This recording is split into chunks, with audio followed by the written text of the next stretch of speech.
Hello, welcome to Nirmala accountancy classes. मेरा नाम मिथिलेश सिंह है। आज के टॉपिक में सब्सिडरी बुक में ही डबल और टू कॉलम्स कैश बुक हम लोग देखेंगे, जो कैश एंड बैंक कॉलम के साथ होगा। कैश और डिस्काउंट या बैंक एंड डिस्काउंट कॉलम के साथ नहीं होगा। अब इसके बारे में हम लोग कुछ बातें कर लेते हैं। इम्पोर्टेंट चीज़ें हैं वो। पहली बात इसके बारे में महत्वपूर्ण है कि इसमें all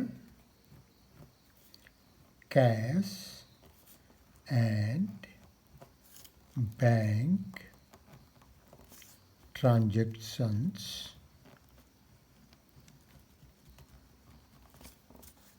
are recorded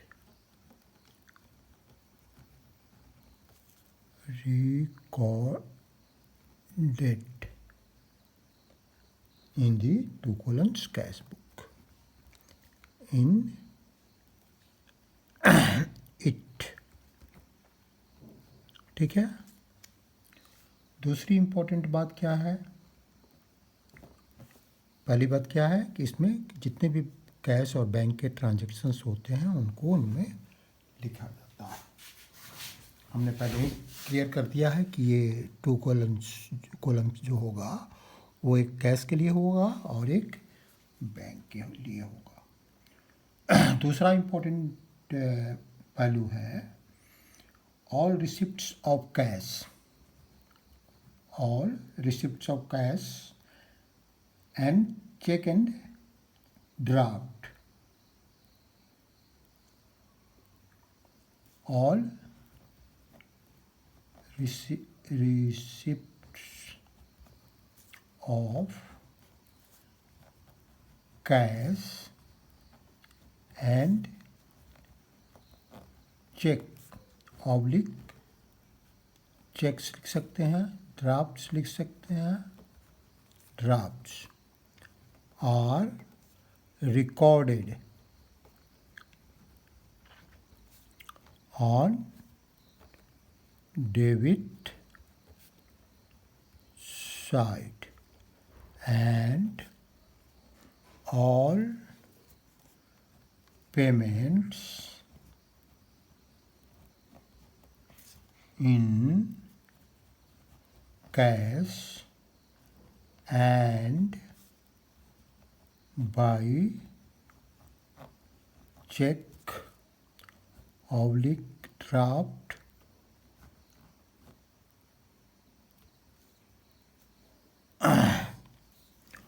are recorded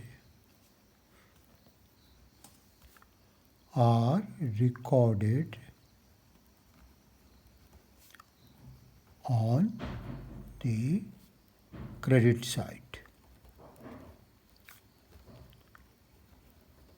दो इम्पोर्टेंट चीज़ें हो गई। एक तो सिंगल कॉलम कैश बुक, इसके पहले हम लोगों ने देखा था। सिंगल कॉलम कैश बुक में हम लोगों ने ये बात समझी थी कि इसमें सिर्फ कैश ट्रांजैक्शन की रिकॉर्डिंग की जाती है, लेकिन double column cash book with cash and bank column में कैश और बैंक दोनों की रिकॉर्डिंग की जाती है, दोनों की एंट्री की जाती है। अब इसमें चूँकि कैश और बैंक ट्रांजैक्शंस दोनों की रिकॉर्डिंग की जाती है। कुछ ट्रांजैक्शन ऐसे होते हैं जिनके दो जो अकाउंट्स होते हैं, जो वो ट्रांजैक्शन जो दो अकाउंट को अफेक्ट करता है, उसके जो दो एस्पेक्ट होते हैं वो एक कैश का होता है और एक बैंक का होता है। उसकी एंट्री इसी बुक पे की जाती है और इसी बुक के दोनों साइड में की जाती है। मतलब उसके और अकाउंटिंग प्रक्रिया जो पोस्टिंग की है, लेजर पोस्टिंग की, वो उसकी ज़रूरत नहीं होती है। ऐसे जो ट्रांजैक्शंस होता है उनको हम लोग कंट्रा एंट्री कहते हैं और उसको अलग तरीके से कैश बुक में हम लोग प्रदर्शित करते हैं, दिखाते हैं। वो क्या है उसकी चर्चा हम लोग कर लेते हैं। तीसरी चीज इम्पोर्टेंट जो है, the transaction which affects the transactions which affect cash and bank both. Cash and bank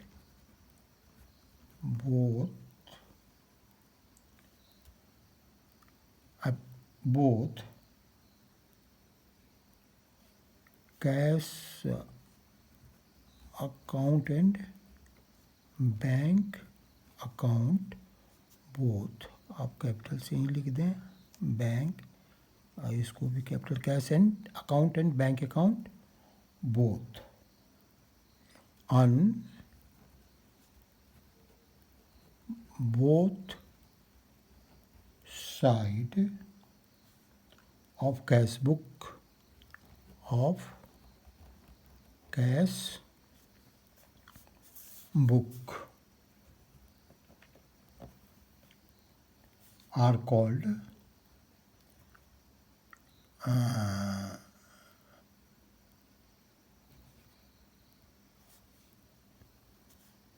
the transactions are called contra entry. Contra entry.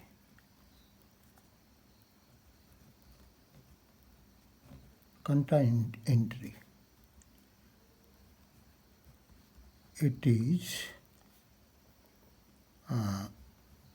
notified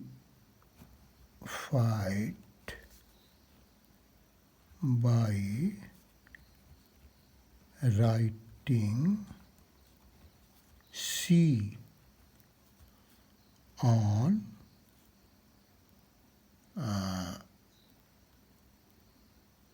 in LF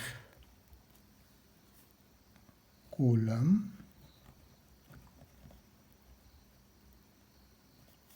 on both sides of the cash book. Clear हो गया? कुछ entries ऐसे होते हैं जिसके दो जो पहलू होते हैं वो कैश और बैंक के होते हैं, और उनको कैश बुक के दोनों साइड में लिखा जाता है, और इसको सी लेटर के द्वारा नोटिफाई किया जाता है दोनों साइड में कैश बुक के। मुख्य बातें यही हैं। तो क्या क्या बातें हैं हम लोगों ने समझ ली। सारे कैश बैंक ट्रांजेक्शन लिखे जाते हैं, सारे कैश बैंक ट्रांजेक्शन का जो रिसिप्ट होता है वो डेबिट साइड में, जो पेमेंट्स होते हैं वो क्रेडिट साइड में लिखे जाते हैं। उसके बाद ऐसे ट्रांजेक्शन्स जिनके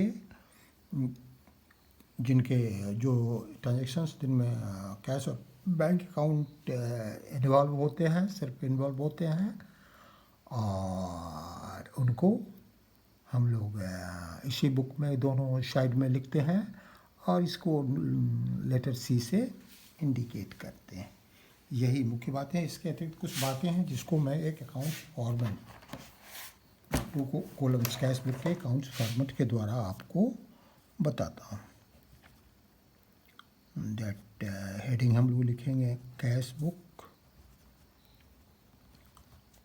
ब्रैकेट में with cash and bank columns. ठीक है, ये लिख देना आवश्यक है।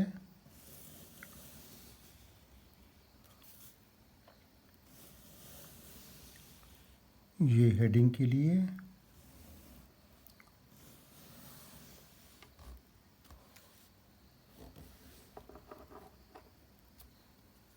इसको हम लोग 2 भागों में बांट देते हैं।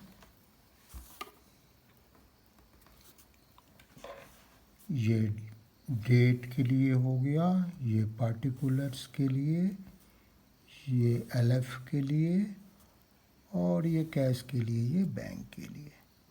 इसी तरह राइट हैंड साइड में डेट के लिए, पार्टिकुलर्स के लिए, एलएफ के लिए, एक कैश और एक बैंक के लिए। डेबिट क्रेडिट लिखते हैं ज़रूर, ये फॉर्मेट है। Date, particulars, LF, cash rupees, bank rupees. फिर राइट हैंड साइड में date, particulars, LF, that cash rupees,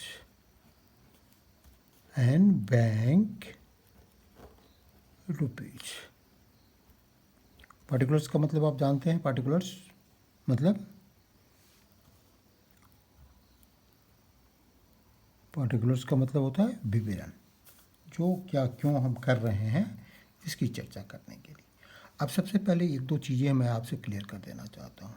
अगर बिजनेस कोई नया शुरू हो रहा है तो जिस डेट को शुरू हो रहा है उस डेट को लिख दें। मान लीजिए कि 1 अप्रैल को शुरू हो रहा है 2020 में, ठीक है। तो 2020 के 1 अप्रैल फर्स्ट लिखेंगे, और नया शुरू हो रहा है, कैसे शुरू हो रहा है, ठीक है। तो हम क्या लिखेंगे, to capital account, to capital account, ठीक है। अब जो भी अमाउंट है, सपोज 10,000 है तो 10,000 लिख देंगे। अगर कोई एग्जिस्टिंग बिजनेस है, अगर कोई एग्जिस्टिंग बिजनेस है, ठीक है, तो वैसी स्थिति में अगर उसका ओपनिंग बैलेंस दिया होगा, अगर ओपनिंग बैलेंस दिया होगा, कैश का भी दिया हो सकता है, बैंक का भी दिया हो सकता है, तो क्या लिखेंगे, टू, मान लीजिए अप्रैल 1 का ही है, टू बैलेंस BD। अगर सपोज कैश 10,000 है तो कैश लिख देंगे, बैंक नहीं है तो कुछ नहीं लिखेंगे। अगर जैसे इसमें बैंक नहीं था, कुछ नहीं लिखे। अगर बैंक भी है तो बैंक भी 10,000 है तो 10,000 लिख देंगे। अब कभी कभी क्या स्थिति होती है कि या एग्जिस्टिंग बिजनेस है, उसमें हमारा कैश बैलेंस तो होता है, ठीक है, लेकिन बैंक का ओवरड्राफ्ट होता है। तो वैसी स्थिति में क्या करेंगे, टू बैलेंस BD लिखेंगे, सपोज 10,000 है, और ओवरड्राफ्ट है, तो वैसी स्थिति में क्या लिखेंगे, यहाँ 10,000 का ओवरड्राफ्ट है, तो यहाँ क्या लिखेंगे, डेट में तो 2020 लिख ही देंगे ईयर में, और अप्रैल 1 का है तो यहाँ लिखेंगे बाई बैलेंस BD, ठीक है। मतलब बैंक अकाउंट का हमारा डेबिट बैलेंस है, बैंक अकाउंट का हमारा क्रेडिट बैलेंस है, बैंक अकाउंट का हमारा क्रेडिट बैलेंस है। कहने का मतलब कि बैंक अकाउंट में हमने जितना है पैसा उससे ज़्यादा निकाल लिया है, ओवरड्राफ्ट की स्थिति, तो ये एंट्री करते हैं। डेट यहाँ भी लिखेंगे, यहाँ कोई अमाउंट नहीं होगा, इसी का यहाँ अमाउंट हो जाएगा ये। अब हम लोग आगे की कुछ बात करते हैं। मैंने हम लोगों ने कंट्रा एंट्री की बात की। अब कंट्रा एंट्री का हम लोग कुछ एग्जाम्पल ले लेते हैं। दैट वर्किंग नोट में मैं कंट्रा एंट्री का कुछ एग्जाम्पल ले लेता हूँ, जैसे कैश डिपॉजिटेड इनटू बैंक ₹10,000। ठीक है, तो क्या एंट्री करेंगे?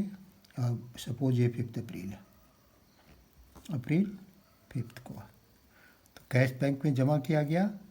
तो वैसी स्थिति में क्या होगा? कैश बैंक में जमा किया गया तो ऐसी स्थिति में क्या होगा? हमारा बैंक में पैसा आएगा, तो यहाँ क्या लिखेंगे? टू कैश अकाउंट, और बैंक में पैसा आ गया, रिसिप्ट होता है डेबिट साइड में। पेमेंट कौन कर रहा है? अब अप्रैल 5 को ही लिखेंगे, बाई बैंक। किस में लिखेंगे? कैश में। कैश तो इतना घट रहा है, तो कैश में क्रेडिट साइड में लिखेंगे, बैंक में बढ़ रहा है तो डेबिट साइड में लिखेंगे, दोनों में सी लिख देंगे। अगर नेक्स्ट ट्रांजेक्शन ऐसा है, विथड्रू फ्रॉम बैंक, अब फॉर ऑफिस यूज लिखा रहे या नहीं लिखा रहे, अगर इतना भी लिखा रहे ₹10,000, तब क्या हो रहा है? अब मान लीजिए कि ये नेक्स्ट किसी डेट को हो रहा है, 7 को हो रहा है, तो यहाँ क्या हो रहा है? कैश आ रहा है, बैंक से पैसा निकाल रहा है, तो यहाँ बैंक लिखेंगे, और ये भी कंट्रा इनटू, और कैश में पैसा आ रहा है तो डेबिट साइड में लिखा जाएगा, और यहाँ डेट वही होगा, बाई कैश लिखेंगे, और बैंक कोलन में यहाँ सी लिखेंगे, अब बैंक कोलन में 10,000 लिखेंगे। क्लियर है? यहाँ से पैसा घट रहा है, यहाँ पैसा आ रहा है, तो ये कंट्रा एंट्री हुआ। कभी कभी बैंक कस्टमर से या बिजनेस से बैंक चार्जेज वसूल करता है अपने सर्विसेज के लिए। सपोज ये 8 है, तो क्या लिखेंगे? दैट बैंक चार्जेज वसूल करता है, तो बैंक चार्जेज वो वसूल करेगा, तो क्या होगा? वो बिजनेस के लिए एक एक्सपेंस होगा, तो बाई घटेगा बैंक चार्जेज अकाउंट, कितना? सपोज 100 है तो 100। अब मान लीजिए कि बैंक इंटरेस्ट लेता है, तो बाई इंटरेस्ट चार्जेज अकाउंट ₹100। ठीक है, ये सीधे डेबिट हो जाते हैं बैंक कोलन में। अब मान लीजिए कोई ग्राहक आपको पैसा देता है, सीधे बैंक में जमा कर देता है। राम एक ग्राहक है, उसने आपके बैंक अकाउंट में सीधे चेक जमा कर दिया 10,000 का। अब इसको 8 ही रहने दे सकते हैं, कोई दिक्कत नहीं है, या 18 कर दें। इतना पैसा आपको दे दिया 10,000, तो बैंक में ये पैसा आ गया, और राम ने जमा कर दिया। तो ऐसी स्थिति में क्या करते हैं हम? बैंक अकाउंट डेबिट करते हैं, राम क्रेडिट करते हैं, तो डेबिट में बैंक के अकाउंट में आ गया डेबिट साइड में। ठीक है, और अगर यही चेक बाद में डिजॉनर हो जाता है, मैं ये ट्रांजैक्शन लिख देता हूँ क्योंकि आपको कोई कन्फ्यूजन नहीं रहेगा। तीसरा,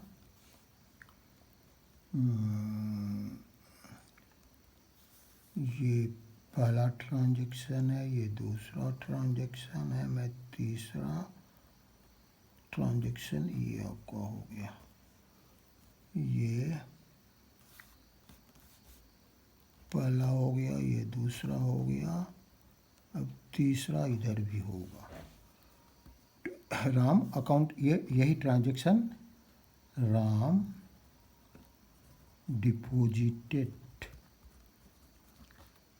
इनटू बैंक ₹10,000, ठीक है। राम डिपॉजिटेड ए चेक इनटू बैंक। अब राम का यही चेक डिजोनर हो गया।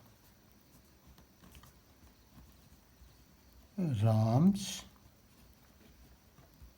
check was dishonored and bank charged ₹100 on it, और बैंक ने इस पर ₹100 चार्ज भी लिया। अब क्या करेंगे, चूँकि राम का चेक डिजोनर हो गया, तो अगर ये हमको पता चलता है 21 को, तो क्या लिखेंगे, ये सब फिक्सिस डेट है और एग्जाम्पल है। ये बाई राम लिख देंगे, क्योंकि बैंक से इतना पैसा निकल रहा है। अब लेकिन कितना पैसा निकल रहा है, 10,000 का चेक है, 100 चार्ज है, तो राम को हम लोग 10,100 से डेबिट करेंगे। मतलब बैंक अकाउंट में क्रेडिट साइड में जो बैंक ने पूरा चार्ज किया है 10,000, तो चेक के जो उसने क्रेडिट किया था, वो जो उन्होंने हमारे अकाउंट में क्रेडिट किया था वो निकाल लेगा, और 100 जो चार्जेज है वो भी ले लेगा। तो ये पेमेंट हमारा 10,100 का हो गया, तो 10,100 लिखेंगे। इस तरह के कुछ पेक्यूलियर ट्रांजैक्शंस बैंक के जो होते हैं, बैंक के संबंध में या ओपनिंग बैलेंस लिखने के संबंध में, उसकी चर्चा हम लोगों ने की। उम्मीद है कि आपको समझ में आया होगा। अब हम लोग एक एग्जाम्पल सॉल्व कर लेते हैं। हम यहाँ सबसे पहले क्या लिखेंगे, cash book, cash book bracket में लिख सकते हैं with cash and bank columns, ठीक है। ये तो आपका हेडिंग हो गया। अब इसको हम लोग दो भागों में बांटते हैं, बराबर भागों में बांटेंगे दो। ये हमारे डेट का कॉलम हो गया, ये हमारे पार्टिकुलर्स का कॉलम हो गया, ये हमारे एलएफ का कॉलम हो गया, और ये हमारे कैश एंड बैंक का कॉलम हो गया। इसी तरह ये हमारे डेट का कॉलम हो गया, ये पार्टिकुलर्स का कॉलम हो गया, ये एलएफ के लिए कॉलम हो गया, और ये कैश और बैंक का कॉलम हुआ, ठीक है। अब इसको हम लोग यहाँ क्लोज भी कर देते हैं। चलिए, डेबिट क्रेडिट लिखेंगे, यहाँ डेट लिखेंगे, पार्टिकुलर्स लिखेंगे, एलएफ लिखेंगे, कैश लिखेंगे, रुपीज़ लिखेंगे, बैंक लिखेंगे, रुपीज़ लिखेंगे, फिर राइट हैंड साइड में डेट लिखेंगे, पार्टिकुलर्स लिखेंगे, एलएफ लिखेंगे, कैश लिखेंगे, रुपीज़ लिखेंगे, बैंक लिखेंगे, रुपीज़ लिखेंगे। अब लोग एक एक करके जर्नल जल्दी से कर लेते हैं। 2020 है तो 2020 यहाँ भी लिख देते हैं, 2020 वहाँ भी लिख देते हैं, जनवरी है, जनवरी 1 है। यहाँ भी मैं जनवरी लिख देता हूँ, ठीक है। फर्स्ट को क्या है, cash in hand and cash at bank दोनों है। तो यहाँ क्या लिख देंगे, टू बैलेंस BD, ठीक है। क्या क्या हो जाएगा, 5500 और इसमें 15000। क्लियर। अब जनवरी 2 गुड सोल्ड फॉर कैश, जनवरी 2 को है तो सेल्स अकाउंट होगा कितना का, 9000। क्लियर है, कैश है। Third, received a cheque from Lal 4200। Fourth में है cheque receipt from Lal bank, इस दिन जमा नहीं किया गया। थर्ड को मिला, फोर्थ को जमा किया गया, तो इसकी कोई entry bank account that cash book में नहीं होगी। क्यों नहीं होगी? इसलिए नहीं होगी कि जब हमको लाल से चेक मिला होगा तो हमने क्या लिख किया होगा, चेक फ्रॉम लाल अकाउंट या cheque in hand account debit किया होगा और लाल का अकाउंट क्रेडिट किया होगा, ठीक है।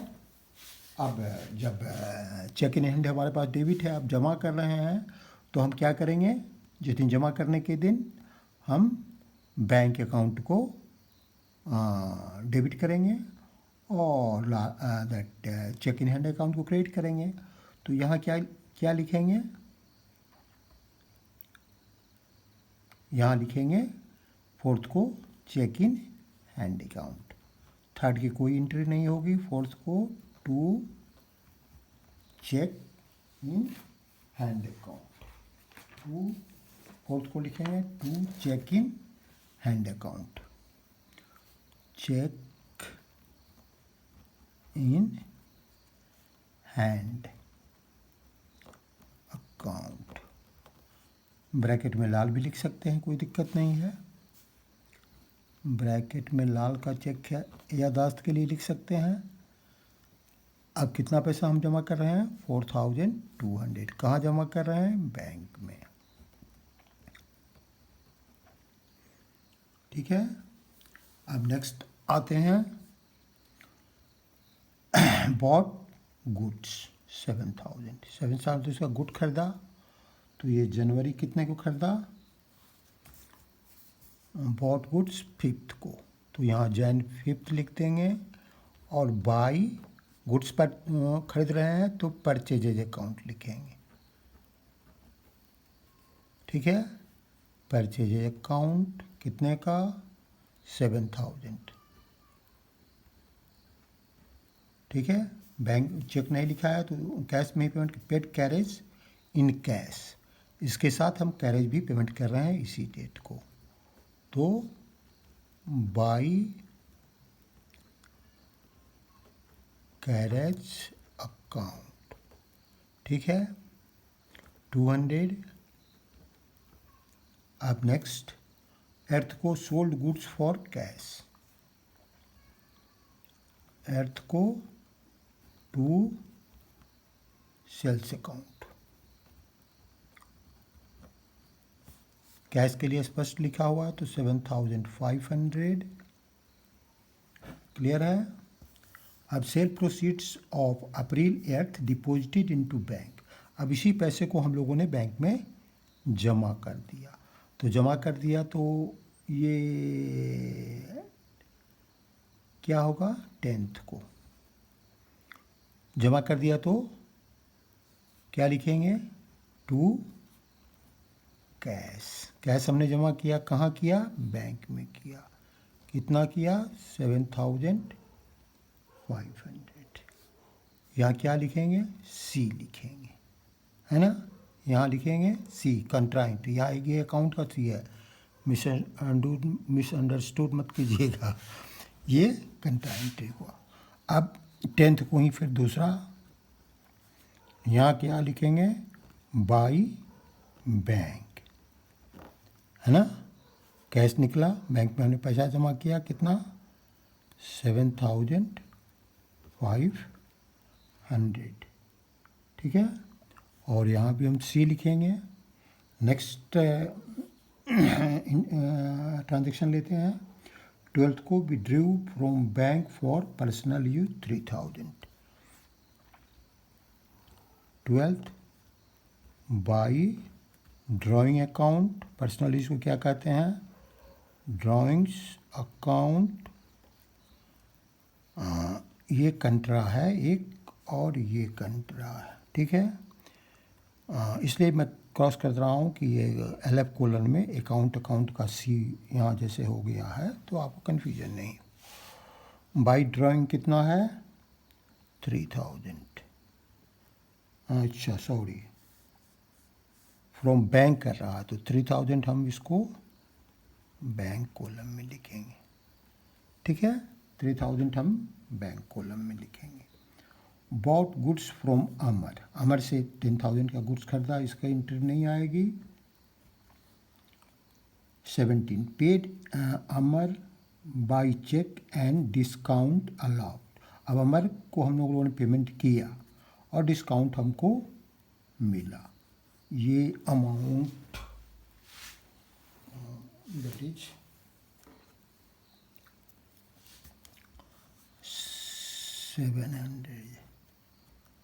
9,700, ठीक है।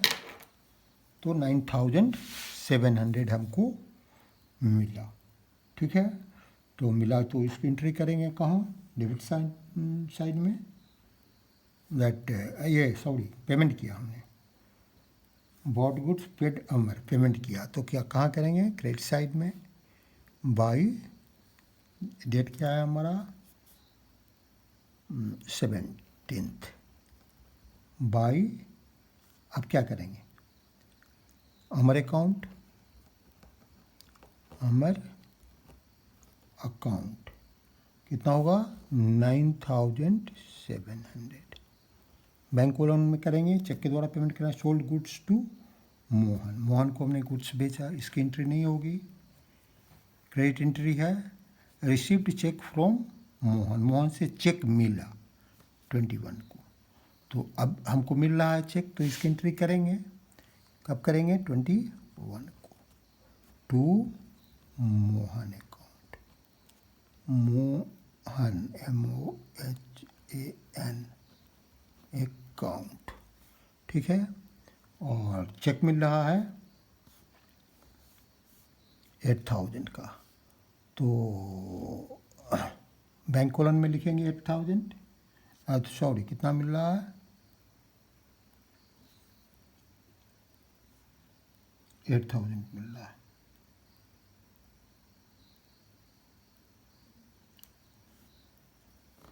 Received a cheque from Mohan, sold goods to Mohan 8,000, sold goods to Mohan 8,000, received a check from Mohan this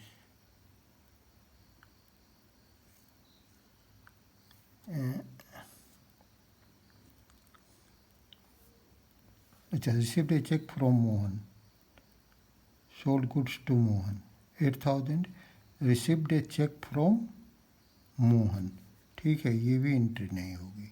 फिर 21 को cheque received from Mohan is endorse to Gopal, ये तीनों में से कोई एंट्री नहीं होगी। आगे वाली एंट्री मैंने देखा नहीं था, ठीक है। ये तीनों में से ये उधार माल हुआ। रिसिप्ट जब चेक होगा तो हम क्या करेंगे, चेक इन हैंड अकाउंट को डेबिट करेंगे और मोहन अकाउंट को क्रिएट करेंगे, तो ये भी नहीं आ रहा है। और चेक चूँकि हम लोगों ने बैंक में जमा नहीं किया, उसको गोपाल को इंडोर्स कर दिया, तो फिर वो भी जर्नल के थ्रू होगा, ये इसमें नहीं आएगा। फिर नेक्स्ट ट्रांजेक्शन है 25 को पेड इनटू बैंक 4,000, बैंक में पेमेंट किया गया, तो ये आ जाएगा 10th के बाद 25 को to cash account. Cash account में ये क्या होगा ये बैंक में जमा हो रहा है 4000, यहाँ कंट्रा एंट्री करेंगे, ठीक है, चूँकि बैंक में जमा कर रहे हैं। और यहाँ क्या लिखेंगे 25 को, बाई बैंक, कैसे घट रहा है, कंट्रा 4000, क्लियर है। अब आगे बढ़ेंगे। Received a cheque from Ram and deposited into bank ₹3,826 को टू राम अकाउंट, बैंक में जमा कर दिया उसी दिन, चेक मिला 3,800, ठीक है। अब next, paid rent ₹1,000 and charity rupees, date है 27th, by rent, cash payment कर रहे हैं 1000 बाई, इसी डेट को बाई चैरिटी, अकाउंट लिख सकते हैं 500। नेक्स्ट ट्रांजैक्शन क्या है, Ram cheques was dishonoured and bank charge ₹30 on it. अब ये राम का जो चेक है 3008 का, ये डिजॉनर हो गया और बैंक ने इस पर चार्ज किया ₹30। तो यहाँ क्या लिखेंगे, जनवरी 29 बाई, फिर राम अकाउंट लिखेंगे, राम अकाउंट, लेकिन अभी क्या करेंगे 3,830 उससे वसूलेंगे। इसलिए वसूलेंगे कि 30 रुपीज़ तो उसी के कारण लगा, बैंक चार्जेस, उसका चेक डिजॉनर नहीं होता तो नहीं लगता, तो पैसा तो उसी से लेना पड़ेगा। तो 3,830 यहाँ लिखेंगे। अब नेक्स्ट है 31 को बैंक चार्जेज दिया, तो ये भी खर्च है, by bank charges account 100, interest दिया, इंटरेस्ट चार्ज बाई बैंक 100, तो बाई इंटरेस्ट चार्ज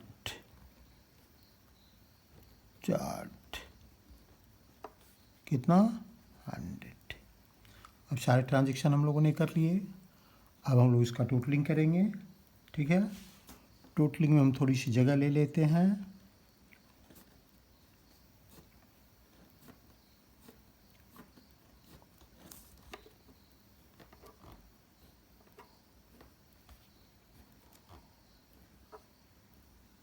ठीक है, अब हम लोग 22,000 होगा इसका, इसमें तो कोई दिक्कत नहीं है। अब बैंक कॉलम का टोटल करने के पहले रफ में हम लोग को कर लेना चाहिए, ठीक है। रफ में क्यों कर लेना चाहिए, सॉरी, ये 3,800 हमको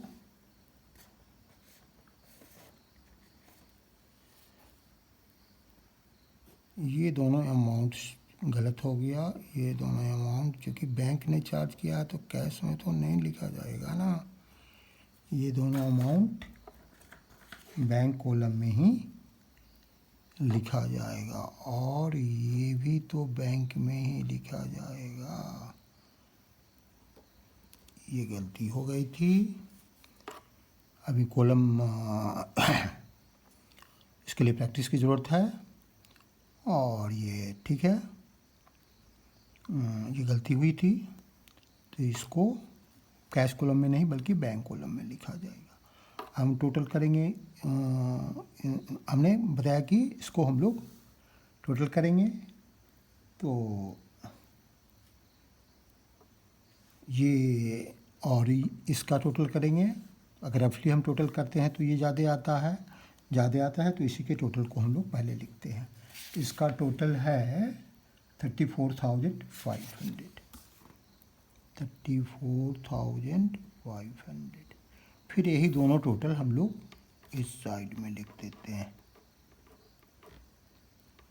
34,500। अब हम बैलेंसिंग करते हैं, तो क्या लिखते हैं, last day of the month को बाई बैलेंस, BD नहीं, यहाँ लिखेंगे CD। अब हमारा बैलेंस कितना आएगा, कैश बैलेंस हमारा आएगा 1,800। बैंक बैलेंस आएगा 17,770, 17,770। ठीक है, ये टोटल करके हम लोग देख सकते हैं। अब जो हमारा क्लोजिंग बैलेंस है वही हमारे नेक्स्ट मंथ का ओपनिंग बैलेंस हो जाएगा। तो वो जनवरी है, तो यहाँ क्या होगा, Feb 1st। ठीक है, और यहाँ क्या लिखेंगे, to balance BD brought down, कितना 1,800, और बैंक कॉलम में 17,770। मुझे उम्मीद है कि ये वीडियो आपको पसंद आया होगा, आप इसको ज़रूर सब्सक्राइब करें। Thank you, see you again.